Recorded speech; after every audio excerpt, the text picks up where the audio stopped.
ইউক্রেনে রাশিয়ার সেনা অভিযান শুরুর পর দুই দেশের রপ্তানি বাণিজ্য ক্ষতিগ্রস্ত হওয়ায় হঠাৎ করেই অস্থিতিশীল হয়ে যায় গম, ভুট্টার মতো কৃষিপণ্য থেকে শুরু করে জ্বালানি তেল ও তরলীকৃত প্রাকৃতিক গ্যাসের আন্তর্জাতিক বাজার। ইউক্রেনের কৃষ্ণ সাগর সংলগ্ন বন্দর দিয়ে আমদানি রপ্তানি স্বাভাবিক হতে না হতেই গাজায় ইসরায়েলের আগ্রাসনে মধ্যপ্রাচ্যের জলসীমায় থাকা লোহিত সাগর, বাব আল মান্দেব প্রণালী ও সুয়েজ খাল দিয়ে জাহাজ চলাচল ব্যাহত হওয়ায় পণ্য আমদানি রপ্তানি খরচ বেড়ে যায়, যার প্রভাব পড়ে দামেও। কিন্তু 2024-এর শেষে আর 2025-এর শুরু থেকে এই দামে স্বস্তি ফিরতে শুরু করেছে। রাশিয়ার ওপর পশ্চিমা নিষেধাজ্ঞার কারণে 2022 সালের জুন মাসে ব্যারেল প্রতি অপরিশোধিত জ্বালানি তেলের দাম সর্বোচ্চ $120 উঠেছিল। এরপর থেকে ওঠানামার মধ্যে থাকলেও গেল 6 মাসে $80 নিচে নেমে ইউক্রেন রাশিয়া যুদ্ধ বন্ধের আভাসে তা $70 নিচে নেমে গেছে।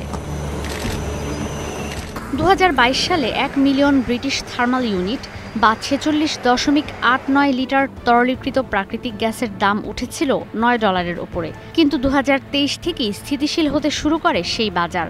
বর্তমানে 1 মিলিয়ন ব্রিটিশ থার্মাল ইউনিট প্রাকৃতিক গ্যাসের বাজার মূল্য $3 নিচে নেমেছে। 2022 সালের মে মাসে প্রতি বুশেল বা 27.22 কেজি গমের মূল্য ছিল $1175 উপরে। 2025 সালের আগস্টে যা নেমেছে অর্ধেকেরও কমে। আগস্টে 1 বুশেল গম বিক্রি হচ্ছে $500 কিছু বেশি দরে। আগস্টের বিশ্বব্যাংকের প্রতিবেদন বলছে, থাইল্যান্ডে জুলাইতে 1 মেট্রিক টন 5% ভাঙা চালের দাম ছিল $392, যা 1 বছর আগে ছিল $617। 1 বছরের দাম কমেছে 38%। বিশ্ববাজারে চালের দাম গেল কয়েক বছরের মধ্যে সর্বনিম্ন।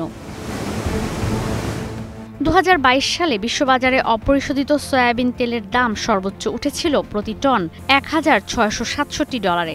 চলতি বছরের জুলাইতে যা নেমেছে $1,307। দেশের বাজারে কমেনি এই নিত্যপণ্যের দর।